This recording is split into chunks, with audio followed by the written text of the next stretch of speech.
as Kim and John met at the summit, they went into a room for about 2 hours and then came out and were excited about building the next thing. So Kim, would you give us just a quick overview of that conversation and then the experience kind of working really, next 3 months, getting the MVP on the website and then kind of getting us to where we are today. Yeah, so I did go in with that skepticism that you have to meet my needs. It has to be able to do these things. My number one requirement, so there's that 18 to 20,000 pages that we have of information and content. It had to use my content.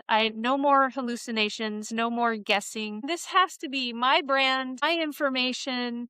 Okay, not mine. This has to be Visit Salt Lake's brand. This has to be Visit Salt Lake's information because we have a whole team of people that produce all of this stuff. So I can't have it be branded with another company or tell you you have to double check all of the information that we provide. And the amazing thing was that John understood. You guys have already worked with DMOs. And he was like, of course. It's been really great working with John because I come to him and I was like, hey, we need to have this in place before we can push these things out and make this live. So we met.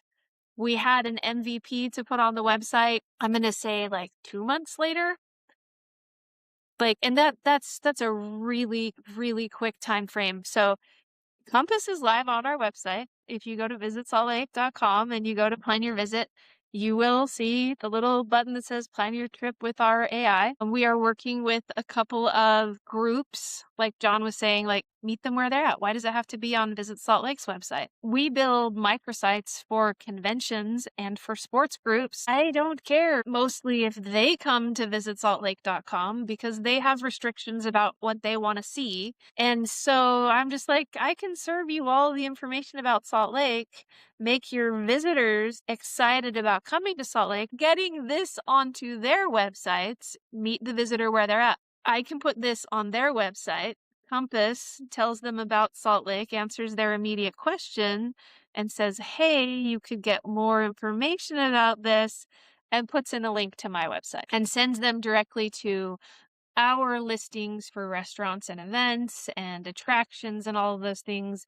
Read more, like learn about it from an expert or a local on this blog post. And it sends it over to visitsaltlake.com to read the story about that blog post. Oh, you wanted to find out more about the history of Salt Lake or the things that are going on. You can read about it in this article on Visit Salt Lake. So I care about traffic to it, but I don't care about how it gets there. We have had a big growth in staff and turnover in staff. So while I have been with Visit Salt Lake for close to 27 years, I don't think there is anyone else on our marketing team that has been there longer than like 2 or 3 years.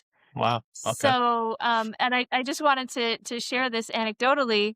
They use Compass to sort through and glean the data that's already there, the stories that are already there, the information that's already there, and then with their expertise, because all of them are experts in Salt Lake. They live there.